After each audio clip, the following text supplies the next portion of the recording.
We are now with Brian Chung, who is speaking on his article, The Making of Chinese Scientists and Engineers, Leisure and Cold War Suburbanization in Silicon Valley, California. So you're focusing on US-born and foreign-born Chinese individuals and communities after World War II.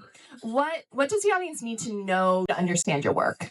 Something that I learned while researching this project was that Chinese communities in Northern California, particularly Silicon Valley, were very diverse in terms of national origin, class, but also their politics.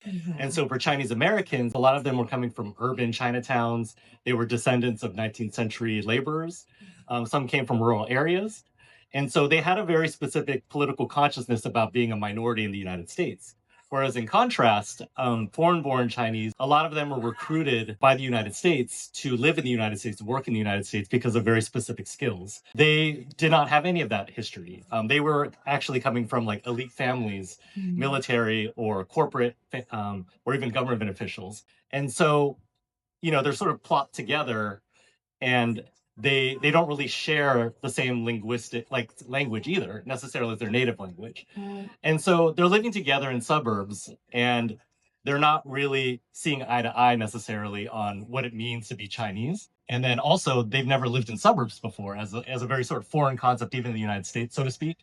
And so they're also learning, what does it mean to be a suburbanite after World War II? The thing that they do share is that they are all very highly educated, and they're really focused on particular class aspirations.